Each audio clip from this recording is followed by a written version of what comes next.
his club and his community, and then we've also got a case study from Norfolk Combination Youth Football League, and again talking around what success means to them as a league and how they measure it and monitor their success. So just a quick recap, looking at one of our first webinars on what we stand for. So all around defining as a club or as a league what your vision is, what your mission is, what your goals are. So really, really important for this topic that actually having a vision and a purpose allows you then to reconnect and to work out what your successes are. And hopefully they go back to what your vision is, what your purpose is.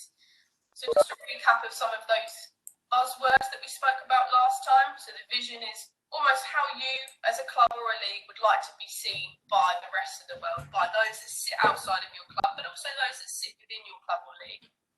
The purpose is why you exist, why you're in existence. Why do you operate as a league? What are you operating for? Same example as a club. Why are you operating? What are you operating for? What's your purpose? What do you do in your community that makes you different from the club down the road? The mission, really big one. How do you think you're going to get there? What measures are you going to put in place to make sure you reach your vision? And the aims and goals, again, they're your milestones to help you realise and reach your vision and mission. Those objectives, those targets, those measurables, the things that you can actually tangibly say, yes, we are working towards them. Yes, this is the way we are going to measure our steps to get to our vision, our steps to get to our end goal, our steps to achieve what we as a club or a league have set out to achieve, and our values. What underpins all of that thinking, all of that vision? What underpins how you operate? What underpins how you manage situations within a club? What you are trying to embed within your community, whether that be through players, coaches, volunteers, league committee members. And it's really important actually to celebrate successes. So really good topic today to look at how we define success. What does success mean? For different clubs, for different leagues, success will mean completely different things. And that's actually all okay. And it's really important as well to highlight that success can be anything that you want as a club or league, and that will be underpinned by what your vision is, what your mission is, what goals you've set out. And here are just a few examples of how different leagues and clubs have defined and celebrated some of their successes. You can see on the left-hand side here, you've got quite a stats-heavy based way of celebrating their success. It's a really clever way of celebrating their success for a period of time. So minutes played by the participants that have joined this program, different referees that they've supported through their sponsorships and support mechanisms, different pathways that players have taken as a result of entering their program. The one at the top right, a club here on their website banner have put the different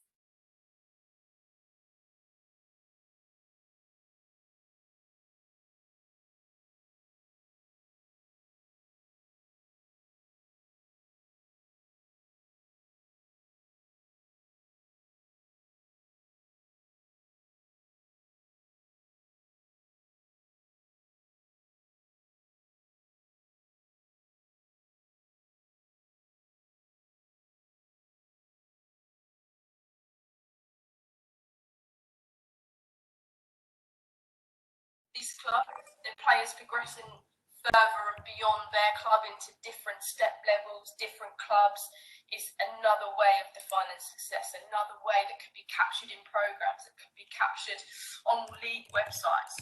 So celebrating success is really crucial.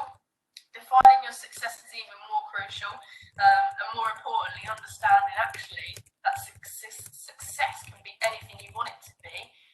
Again, it's really important, and I know that will come out through our key presenters today. So, why measure success? You can only really know how successful you've been once you actually reflect on where you've come from, and almost, and more importantly, where you want to get to. So that's really, really important. If you haven't and you don't know quite yet where you have come from and where you want to go to, it'll be a little bit challenging to work out what success is. But actually, once you get them objectives in place, once you get your vision in place, once you get your goals to help you work towards success, you have a better way of actually being able to measure that.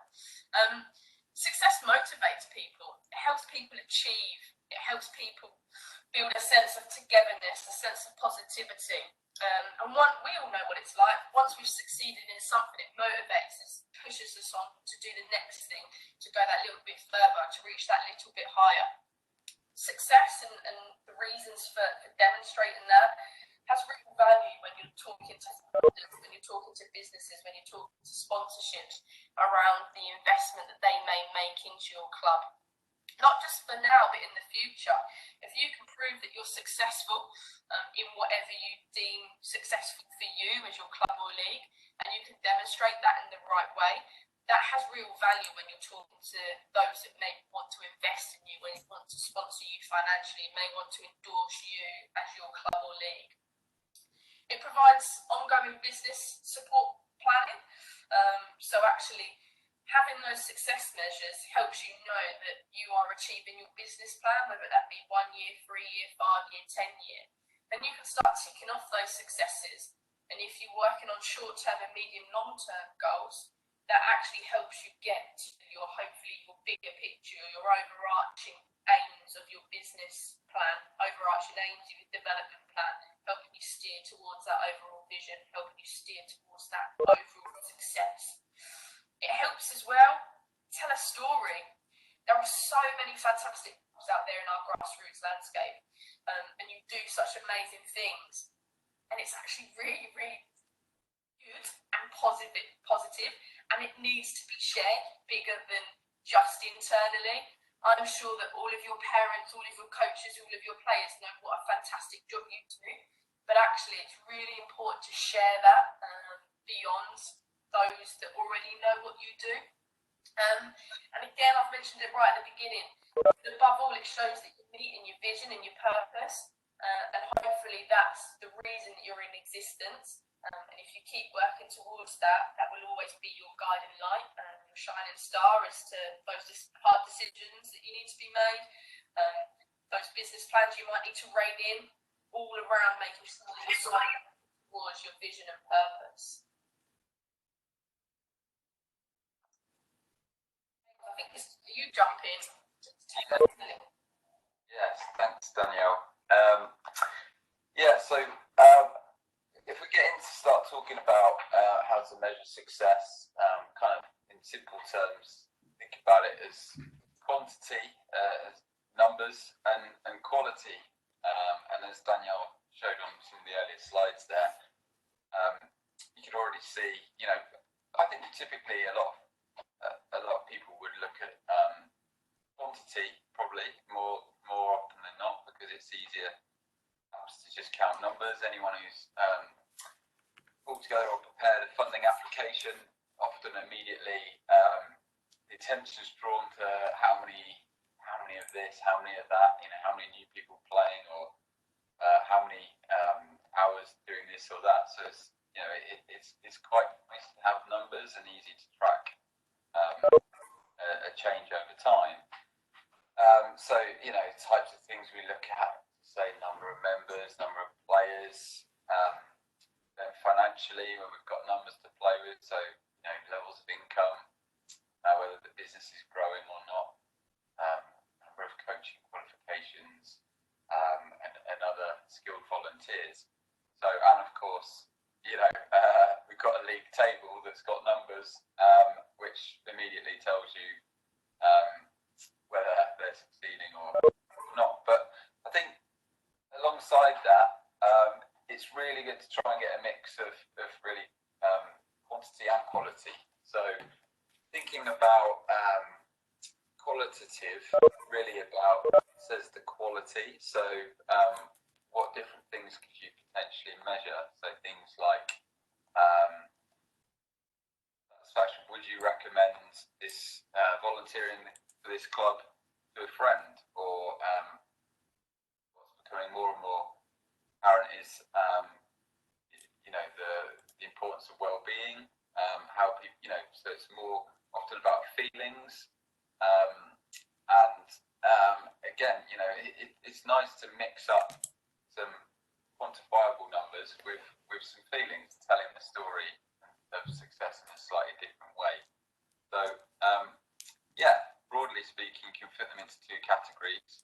If I go on to the next slide, there's all kinds of ways that obviously that you can help measure both. So most people will be familiar with the online tools like SurveyMonkey, which in itself, anyone who's kind of used online survey tools over time will see how the questions are getting more and more clever. So there's ways to interpret and almost objectify what are really qualitative responses. So it just makes the data easier to interpret and then use and promote and track over time. There's some interesting online tools as well, particularly around impact, social impact. So there's something that I've seen with Big Society Capital, an impact matrix, which is quite nice, which helps to break down a project. Of course, there's numerous tools now with things like around financial performance. So most financial packages like Sage and other things will immediately be able to turn things into graphs if that's what you want. So again, people respond in different ways. Some people dive straight for the numbers, some people want the words. So if you're describing the success of a club, it's important to appeal to both audiences, and anyone who perhaps an accountant, when they're thinking about success of a club, might immediately be drawn to, okay, well, what's the turnover, what's the growth, whereas other people perhaps are looking for other things.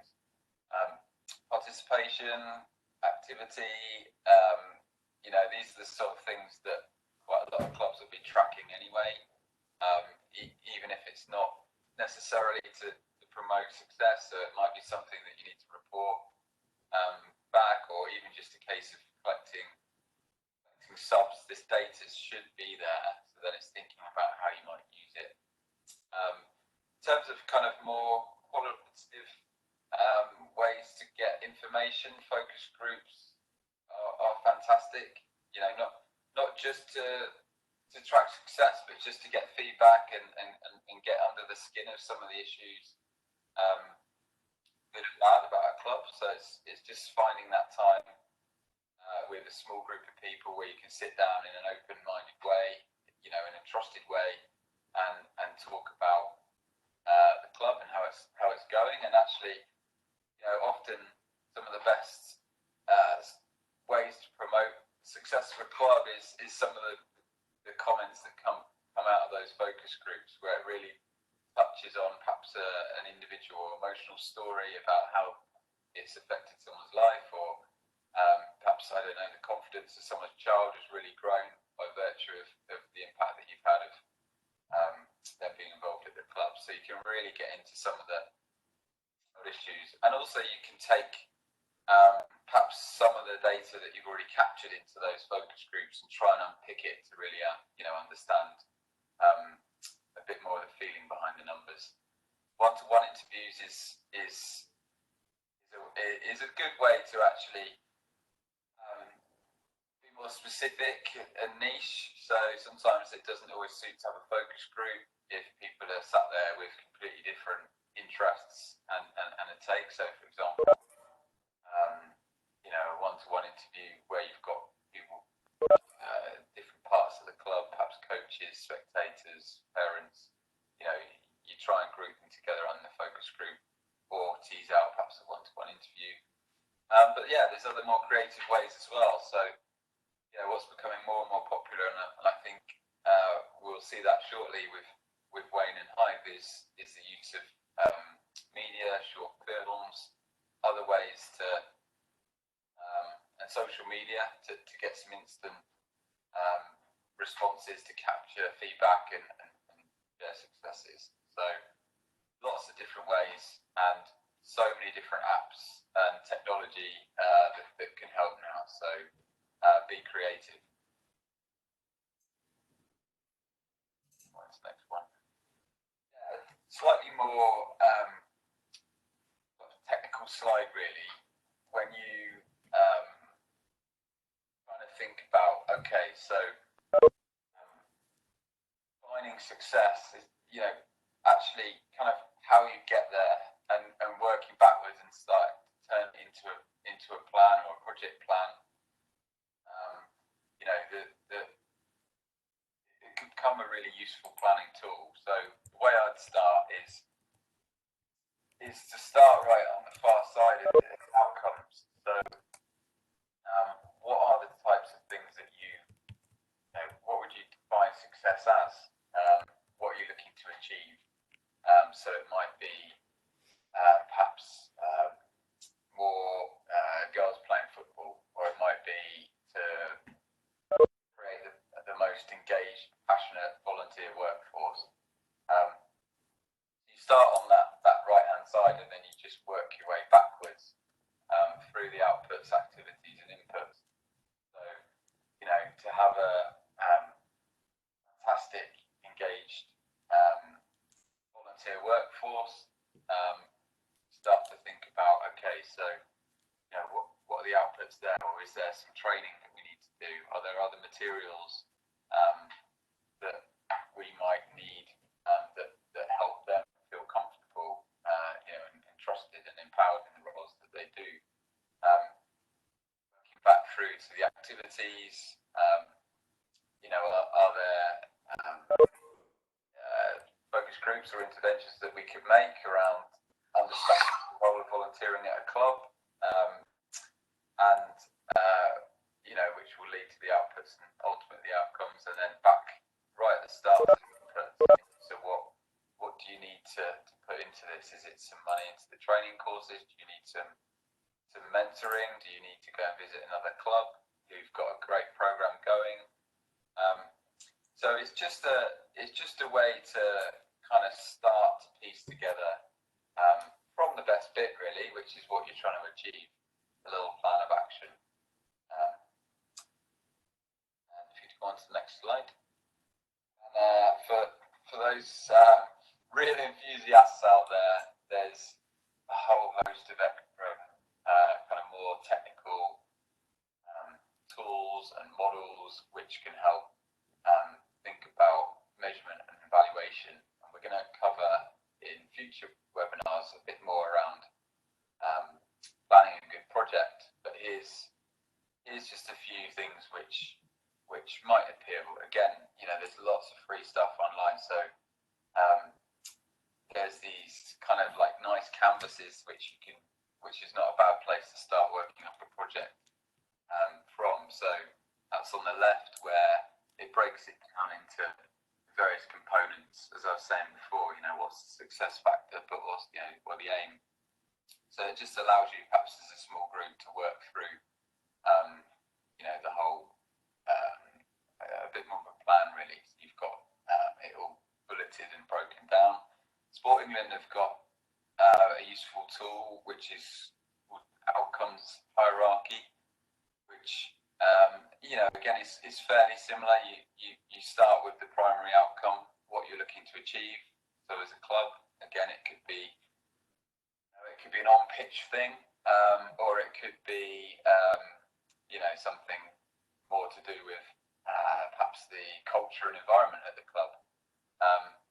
And so you start off with what your primary outcome is, and then you can you work backwards and have secondary outcomes, things that when you break it down also come about. So maybe if you're looking to win the league, actually secondary outcome is that you improve your coaching network, or other things which will help to build up to the ultimate goal.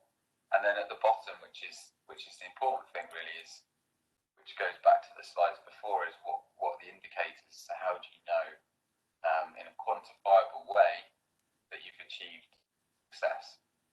And the final it looks like the flight of a dart arrow in there. It's just a little image which it probably goes a bit too far for most, but I quite like it in terms of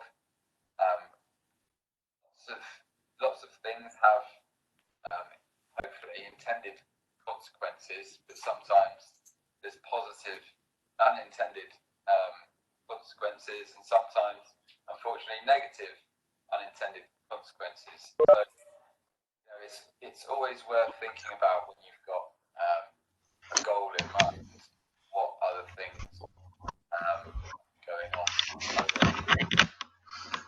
Too narrow focus. There's all sorts of ways to look at this. So, for example, if you want to get new floodlights, let's say, for your pitch, there might be, in a wider scheme of things, actually perhaps unintended. Well, it could be either positive or negative, where perhaps the floodlights in the park actually make the park a safer, more secure place to be at night. Or perhaps an unintended consequence might be that it upsets the local residents who aren't happy with the club and creates further tensions. So, for those people that are perhaps doing a bigger project, perhaps going for significant funding, it's worth just looking at things like social return on investment and some of the little ways to plan through a project, just to see, actually, you might be writing one thing down in your proposal that you want to achieve, but actually the real benefit is elsewhere, or perhaps the unintended consequence of you doing that creates a problem elsewhere. So maybe it could be as simple as the demand for a new pitch creates a problem in another one of your facilities. So this is kind of going a little bit of a step further, but it's useful to just think about, step back and evaluate success and what you're aiming for. And then,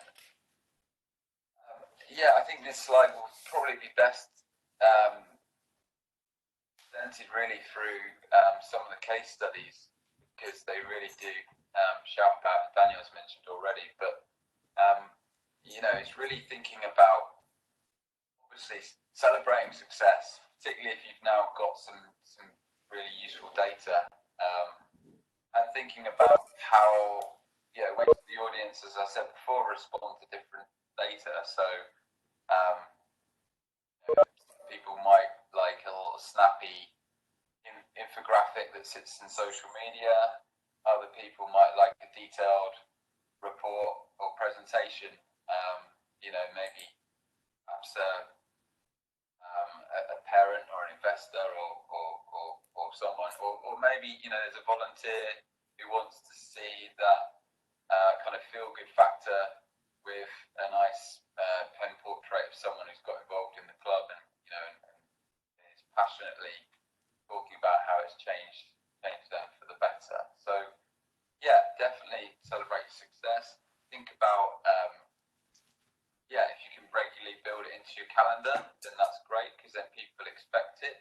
The obvious thing would be around things like an AGM or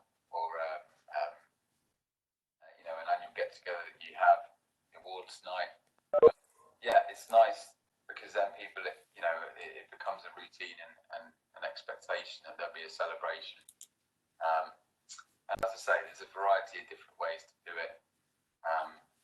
And I think where you can try and cater for all the different audiences, because each one will have their own take. Some people will want the detail. Perhaps a funder or an investor or someone else might want the more of a kind of feeling about, will I go and volunteer? Will I take my son or daughter to play at this club? Do I want to invest time in this place? Does the culture feel right?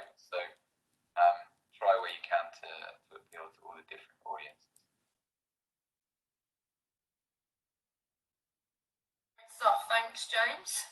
Insightful.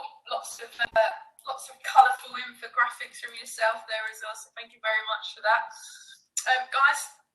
I am going to introduce you to Wayne.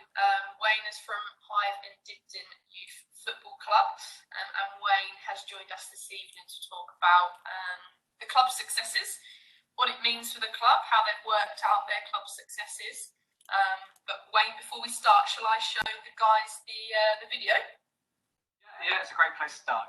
Thank you. Great stuff.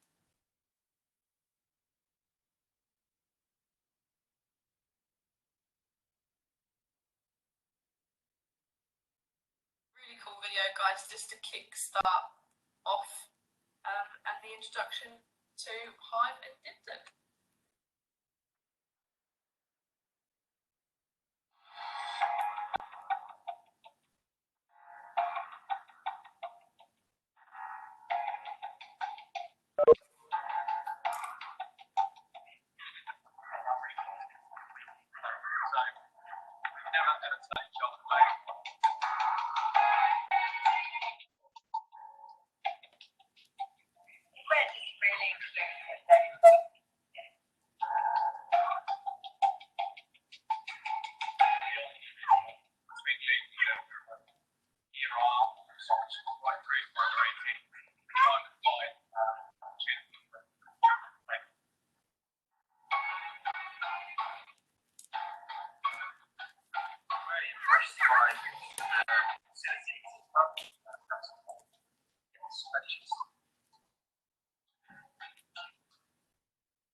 Fantastic video. Love the keeper at the end that was doing a little basketball take there with lots of bounces of the ball there. So that was great. Wayne, I will get this back into a position for you where you can kickstart off. Thank you, Daniel, and thanks, James. It was really insightful. Okay, so when we got asked to do this, I think we kind of had to ask ourselves a few questions. Kind of felt sort of locally and within the community that we were successful at what we were doing, but we needed to understand why. The question was, have we made it, or is our club a success, and have we made it? So before we could sort of understand if we were successful, we needed to understand who we are and what we did. I think that's why we played the video. It's sort of in that 2-minute clip sort of encapsulates what we're about and what we're trying to do. And then from there, we're able to sort of piece the pieces together, moving forward to be a success. So, okay, so we sort of identified that there was 4 key groups that make up our club. So we had the coaches, the parents, the committee members, and then most importantly, the children, the players. So we sort of, as a leadership group and as a committee, when we got together and discussed what and why we were successful, we decided to sort of go out to these people. We went out to the coaches and we asked them. I won't go through them all individually, but that sort of gives you a snapshot of what came back from our coaches. We've got 62 coaches, I think, now in the football club. So quite a large base. But actually, a lot of the answers were quite similar. I'll just pick out a few there. Sort of education and learning opportunities was a really big one. So as a club, we try and do lots of CPDs and give the coaches the best resources we can. So it's great to see that was coming back as sort of what a coach sees as success, because ultimately, in order for them to sort of deliver on the pitch, they want to know, and they want to be the best. So, having the opportunity to sort of educate themselves further was a really important one. Go on to the next one as well. Something I think is sort of sometimes, say, overlooked, but a group that really needs need to feel a part of the club as well, which is the parents. So again, we went out to the parents through sort of WhatsApp groups for individual age groups and emails as well. These are some of the things we got back, and this was actually the one that was really pleasing as well. Sometimes certainly within coaching, if you ask any coach, and sometimes it can be quite a lonely place to be. Get dropped off, and there's minimal contact with parents. So actually, when we started delving in and sort of feeling below the layers of what the parents feel about the club, some of the feedback was really positive. And again, it all sort of leads into further in the presentation about being successful. Most important slide will be the next one, and why we all do it, which is the children. And they are children. They're children first, and players second. And we try and give them a fun, safe place to play football and learn and become better footballers and better people. Giving them lots of praise by rewarding them and allowing them to learn both football skills and life skills. These again were some of, from under 7s all the way through to under 18s. Answers that came back from the children and the players. So again, leading into one of our 4 key groups of the ingredients of what and why we're successful.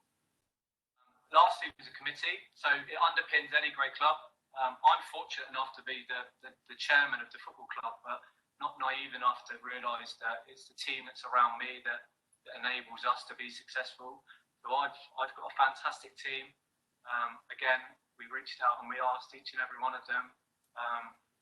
These were sort of the key ones that came back and actually underpin what we're doing as a club. And I won't go through them all, but we talk about successful health checks. So maintain a level of charter standard, we need to have annual health checks.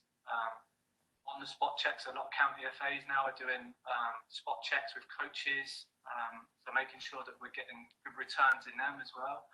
A lot of county leagues or leagues within the county now are doing respect marks after every game.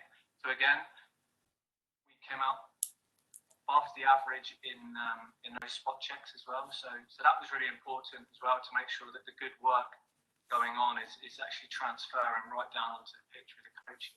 Another important one there was a future-proofing. So, everyone has a cycle within grassroots football, and I'm no different to that. The committee that I sit with are no different to that.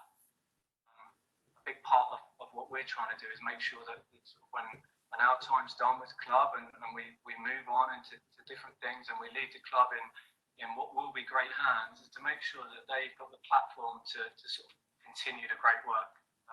And again, we'll move on to that later on of how we can sort of recognise success in that department as well. We just go on to the next one. So here we go. So what does success look like for our club? So with those 4 groups and the 4 ingredients that we had there, we needed a guiding light and a blueprint to be able to underpin what we're moving forward. We then, once we were confident in what we had then sort of gave that confidence and tried to instill it into our coaches. From there, they ran with it. They were on board and they were able to work the magic. So this is what it looks like. Everything that we talked about before, there's our recipe for success. Happy parents or happy coaches, happy parents, happy committee. Ultimately, we're creating an environment to have happy children, which is why we're doing it. So with them 4 things together, the last thing we needed to complete it all was a North Star, something to point it at. And something actually that we stole a little bit from a local club. So Saints or Southampton FC, who are local to us, they have a thing called We March On, and they sort of celebrate any success they have with that mantra. And we kind of recognised that we could do some of that as well. So we took on the We All Can Play. So it's a hashtag. If we're on Twitter, we sort of attach it to everything we do, and it is our North Star. Everything we do as a club now, be it small or be it quite, in terms of committee, everything points back to that. And basically, all that means is we're a club that accepts everybody. Everybody and everyone. So if you're an elite player, or if you have never kicked a ball before and just want to be social, then we will find a place for you to play. Everyone will be given equal opportunity, and everyone ultimately will be given the environment, the correct environment to learn and have fun and hopefully fall in love with the game. Appreciate that every player that that comes through the club is maybe not going to go on and become a professional footballer, but actually as a club, we've got a duty to them to make sure they fall in love with the game and they carry on playing. If they're going to be coaches, can we inspire them to be coaches? Is that success? I think so. Are they going to be referees? Ultimately, the future's in our hands, so we have to protect that. And by having a mantra and something that we can sort of fall back on, it really does underpin everything we do. So with that, the last thing, and the thing that we based it all around, was the environment. We understood, and sort of as a leadership group, we've done a lot of research, spoke to a lot of parents who were teachers. I can't thank them people enough. There's a lot of people in any club that can help you, and in this, trying to get the environment right was key. So we looked at school and we looked at different learning environments, and actually come up with the idea that if we got the environment right, had the platform to be able to move on, ultimately give us success. So by the environment, made the teams an age group, if you like. So we're quite a large club. We have 32 teams within the club across a variety of age groups. So the first thing we did was we sort of combined the age groups together. So the teams in the age groups still remained as teams, but we kind of tried to break down a few of those boundaries within the team. So some of my roles within the FA, I get to go around teams, and sometimes what you can see is almost franchises within a club. So they're a little bit detached. Sometimes the core values are not the same. You could be on a pitch where maybe the guys, the children are playing or training for the same team, they're wearing the same kit, actually the values are not the same. So we try to sort of get in there and address that. So we try and encourage social interactions between the children, between the age groups. So having an understanding that some children need training at that level and some need it at this level. Actually, they're all children, and during the day on the playground, they play with each other, and on the playground, they play football with each other, they play sports at school, and that's all they want to do when they come to us. So we offer that environment as well. It also sort of helps us in terms of environment, in terms of the ability. So soft tiering that we have within the club. So making sure that every child is playing in an environment that is matching their ability, if you like. So a new child coming into the club will be put in an environment where they're going to learn and they're going to have fun, and ultimately want to continue playing football. So yeah, when once we got the environment right, we were able then to sort of march on. And again, with the sort of mantra of we all can play, along with the correct environment, we firmly believe we had all the ingredients to deliver the very best. And I'm going to just go through a few sort of examples in a minute of what that looks like. So there you go, that sort of just underpins a little bit of what I said about with the foundation set, a clear vision. It's important here actually just to go back to the last webinar with Stuart. Although the subjects that we're talking about are different, actually one thing that was apparent with Stuart and his club was that they knew what they were, and they knew what, they know what they do. And that's the stage where we got to. We had an understanding of who we were and what we wanted to do. And then from there, we sort of set out on our pursuit of success. Just go on to the next one. We're going to start dropping into a few examples. So 2.5 years ago, 2017, as a leadership group, we understood that girls' football was thriving. It was really big. And we had, as much as sort of recognising success, sometimes you've got to be able to recognise sort of your underachievements as well. And we did that. We sat down and we realised that we hadn't quite got that right. 2017, we only had one girl signed to the football club. That was our vice chairman's daughter. Very resilient young lady, still playing now. But she was playing in an all-boys team, and that was okay for her. And what we were finding is that we were getting girls into the football club, wasn't able to sort of retain them, and it goes back to sort of the previous conversations we've been having about environment. We ascertained that we wasn't able to provide the girls with the right environment. So going back to everything that we'd learned, we decided to change it. And again, in 2017, it sort of became our primary focus. We did is first of all, we set out a lot of help from, so we're very fortunate in the county.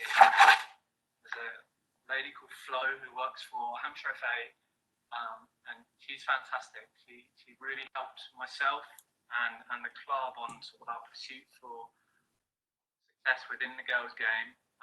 Lots of pointers, lots of ideas, and we're able to start offering girls the right environment to come and play. So during the FA's Women and Girls Week, we set up a day and we invited lots of girls in, female coaches as well, just to come in and have fun and fall in love with the game. On that day, we got 12 girls.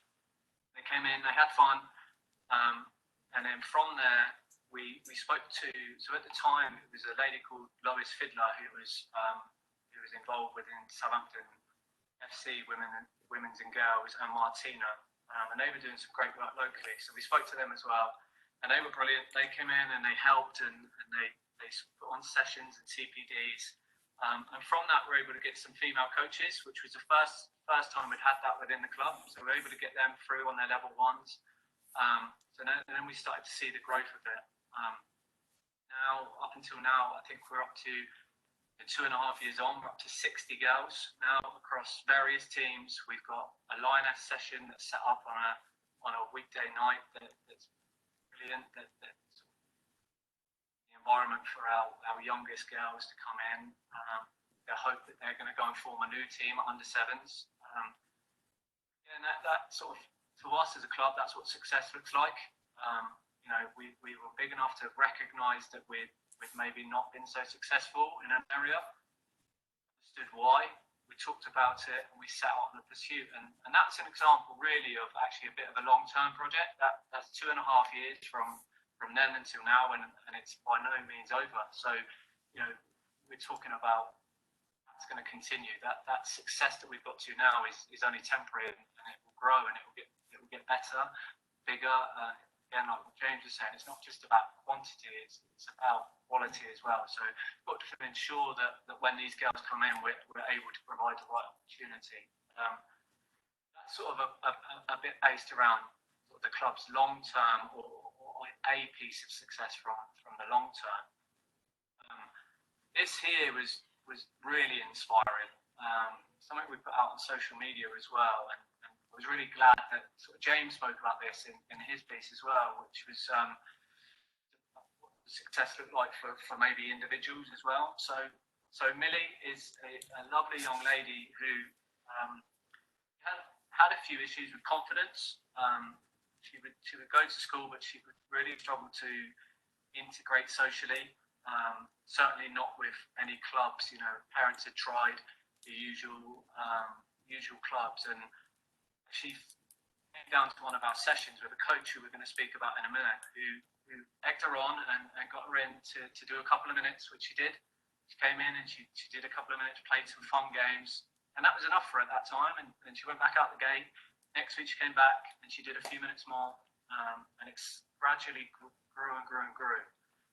The support and the right environment, to the point where about 6 weeks of sort of coming and going and dipping her toe, she actually played her first ever game of football, which was great. And everyone sort of encouraged her, and it was brilliant. And the coach, we have a WhatsApp group that celebrates success on a weekly basis. So what challenges the players were set, and So Ian came back and put his post up about Millie, and it actually included this picture which Millie herself had done.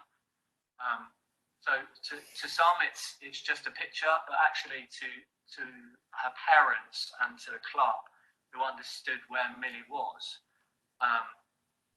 really, really inspiring. And to us, that, you know, what we were going back to the video about we all can play, that I think in itself sort of sums up everything that we're trying to do. Millie's still playing football to this day, still struggles with her own sort of confident issues, except when she's playing football. So we can all be tremendously proud in sort of the part we've played to give Millie a platform in her life rather than just as a footballer. So yeah, that was a really key part that we wanted to share just for tonight, and sort of the power that football and volunteers within football can have. If we just go on to the next one. So Brom is actually a really good friend of mine. In terms of what we were talking about at the start with the 4 ingredients. So we had a bit of, we talked about the parents, the coaches, players and the committee. We talked a little bit about club success before with the girls, and an individual one in terms of a player with Millie. This is from a coach, and maybe I'm not sure if Bromers is really expecting this, but actually a bit of praise to Ian tonight as well for what he's done. I'm not going to go through all the points there, but in terms of celebrating a coach's success, Ian coached what are now our under-16s boys teams. He also coaches our under-12 girls teams. So one team plays on a Saturday, one team plays on a Sunday, one team trains on a Monday, one trains on a Wednesday. You know, I'm not sure his wife likes us that much, but he's just one of our heroes, if you like. But interestingly with Ian is 3 or 4 years ago, he's ready to chuck it all in. He had a tough time before the girls section came along, and he was doing just the boys section. There was a bit of turmoil within the age group. It wasn't all rosy. Had the same problems that I'm sure a lot of the people that are watching this have had during their time. I didn't quite feel like at that time he was getting support from the football club. So myself and other members of the club and previous chairman at the time as well also did a great job. Spoke to Ian and shared our sort of new vision with him and the blueprint, and got Ian back on board. And slowly but surely he was able to sort of start enjoying it again for himself. He recently done his level 2, which inspired him to sort of, you know, to be the best he can be. And then the girls section kicked off. Ian's actually got 2 twins that play in the girls. They're just there in the picture actually. So Ian took the girls on as well, and now he hasn't looked back. And again, just you know, if there's people watching the webinar that are part of club committees, you know, it's important to recognise these people, the sort of heartbeat. In every club, there's a heartbeat. There's a hero. There's someone that sort of encapsulates everything you do. And this tonight, and it's not the first time that we've said it about Ian. He's recognising these people as well, recognising not only club successes, big successes, little successes, but actually individual successes. I think it's really important. So yeah, just that was really important for us to do as well. We go on to the next one. Again, this was, so in terms of success, I never really thought about this as a massive success story, but actually after talking and listening to a lot of what was coming back, the director of New Forest Care is our whole club sponsor. He's a parent within the club that simply took his child to football, dropped them off and picked them up again after, but quickly recognised sort of everything that we were doing, and together with his business partners decided to become a whole club sponsor. So again, 30 odd teams, we've now got, our kits are all branded, everyone's in the same kit with the same sponsor. And you know, in terms of celebrating success, I think that speaks volumes as well. So yeah, big thanks to New Forest K. Everything you do is great. So yeah, a good success story there. Again, going back, Danielle made a perfect point. How do we share that? We've got a brand new website. We encourage that through social media, people to interact. We put everything that we possibly can up there, apart from results. We're not a results-based club. Recently had a new logo. Yeah, we were happy to promote that as well through these sources and different things. So yeah, social media and website play a huge part in everything we do. So yeah, we'll continue to sort of explore that as well. Something that's relatively new to us. So yeah, that's something that a big player recently for us. Coming to the so the last few slides now. So the Jane Herding Award. This again, it's recognising individualism within the club. The Jane was an old committee member of ours that left about 5 or 6 years ago, and we named an award after Jane. And basically, the award is for people that are sort of not just long service, but also people that go above and beyond. So that gets presented once a year at our annual presentation.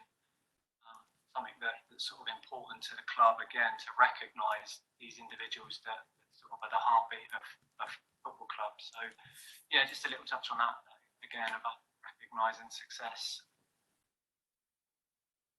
On to the next one. Okay, so the biggest one for us, you know, in terms of celebrating success, to be told or be awarded as being the sort of club of the year, the grassroots football club of the year by Hampshire FA last year, for us was absolutely huge, and we sung from the rooftops about it, and rightly so, I think. Sort of, you know, sometimes we believe that we're doing a good job, or all the time we believe we're doing a good job, but sometimes it's nice to be told as well. So a bit like how we sort of try and tell our volunteers and showcase them, to actually be recognised by our peers as doing a great job was brilliant. So something that, yeah, we'll remember for a long, long time. Here you go. Okay, and go to the next one, Daniel. Okay, so future success. Again, football's never standing still, so we have to keep moving.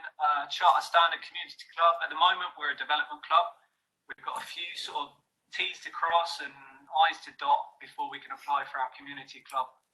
But we hope by the end of the year we can go and do that. So yeah, looking forward to getting the application off for that. Again, it's important to have a vision to want to improve. And lastly, just securing the future of the club's facilities. We're fortunate enough to be a partner club at a fantastic 3G facility down here in the New Forest. We don't have the sort of the backup facilities, changing rooms, toilets, or refreshment area. So we're currently in a big fundraising stage, and we hope that obviously we're in a bit of a tricky time at the moment, so timescales might have to shift a little bit, but we're hoping by the back of the summer that these things will be put in place, and again it will go a long way into sort of sharing how successful and sort of where we were to where we are now. So yeah. Okay. And just to conclude really of what we're saying, so one, success is an end, there is no end to what we're doing. So constantly evaluating where our targets are and what we want to do and what we want to be. That won't change. I think the most important one here, particularly for people watching, is you can't please all the people all the time.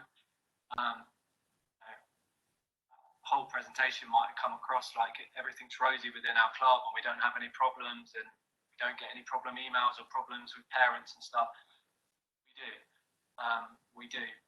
But actually, it's sign of a good club is the processes that you've got in place to be able to deal with that. But more importantly, having a vision and set of values that sort of point back to everything you do.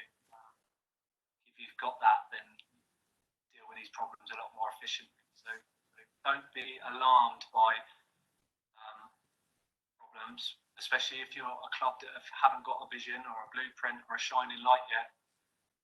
Up with those ideas and they're challenged, that's fine, that's okay. But if you're strong as a leadership group to be able to back them up, then that's the most important thing.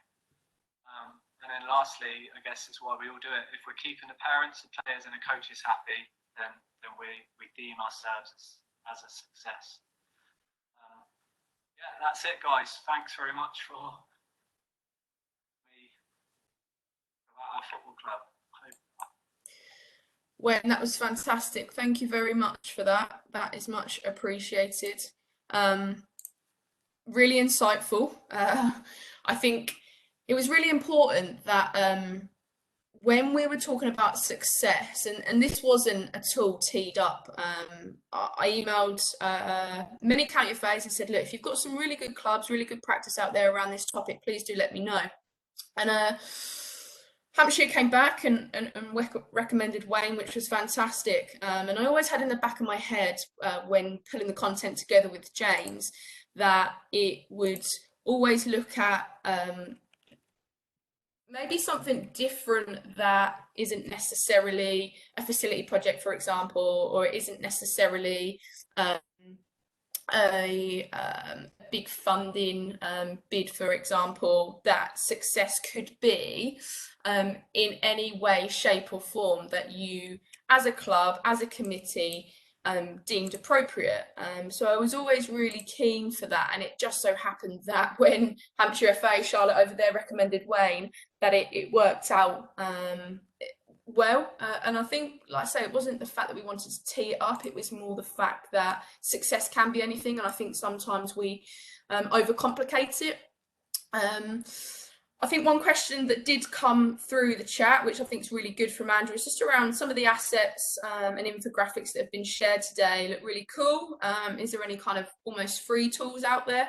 And I know James has come back on some of them, but just to go back to Wayne's presentation, and I'm sure Wayne won't mind me saying, is that Wayne's good with computers, but not necessarily the design that you saw on the presentation. And actually it was someone within Wayne's club that pulled that together. So I'd just say that if you do want to pull together some cool snazzy stats, infographics, etc., have a look as well within your clubs. There might be an individual that works for a company or has their own company that might be able to do that for you. I do appreciate that it is 6 minutes past and we are over. I just wanted to summarise the last two slides. What I will say is that once I've summarised them, questions will be at the end if people want to stay. James, Wayne, I hope that's okay if we stay on the line for another kind of 5 to 10 just to be available if anyone does want to answer any questions.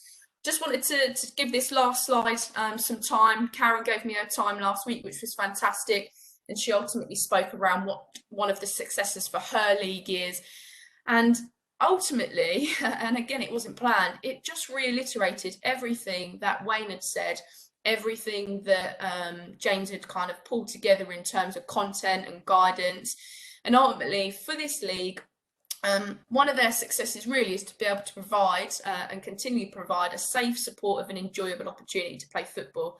And 4 key things really for Karen and the team there at the Norfolk Combined Youth League was linking your success to your vision. And I think Wayne hit the nail on the head there really when he spoke around his vision as a club, and actually the happy coaches, happy committee, happy parents equals happy players was really, really important. Again, Wayne mentioned around leagues looking at the respect marks, and this is one way that the league here uses data to support conversation. Ultimately, they're looking to provide a safe, supportive and enjoyable environment, and then respect figures and marks that are inputted into the league helps begin that conversation. Yes, it helps maybe more challenging conversations when things maybe aren't being played in the right way, both on and off the pitch, but it's another way to gather that information and then start working out how you can work towards its success. When speaking to Karen, she was really keen that that actually everyone's on board with helping to reach their successes or their aims, their objectives, their vision. And again, I think Wayne really hit the nail on the head there when he encompassed the parents, the committee, the coaches, the players in understanding what success means for them and what the club means to them. And again, last point there from Karen really is around kind of connect and share the knowledge. It's no good knowing you're successful or thinking you're successful and not being able to share it.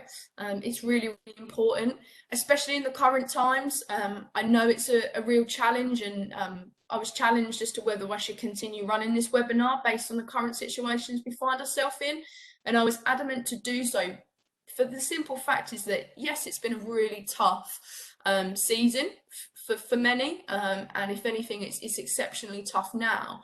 However, you guys do absolutely fantastic things out there. You really do, and wrongly or rightly, the situation we find ourselves in now hopefully gives you and your committee an opportunity to reflect on what you've done, not just this season, but seasons prior, and actually really hone in on why you are successful and what you do really well, because you do. Football just runs continuously. We don't ever get a break, and this might might be an opportunity for you guys to really reflect and understand why you're successful, because you are all successful in your own ways. You might just not know yet why you are, but I promise you, you all are. Like I say, I apologise, 10 minutes over. I do appreciate those that have stayed on the line. It is one of the notes I've jotted down for those that were on the first one and are now on this one. It is a reoccurrence that we're over, so I'm looking at how we kind of make sure we're on time and or extend the time. Apart from that, like I say, James and myself 100% will stay on the line. I hope Wayne will as well, to answer any questions, any further questions you may have. Apart from that, everyone, stay safe, please. Thank you very much for joining, and hopefully we will see you all on the next webinar with details to follow in due course. Thank you very much, everyone. Good evening.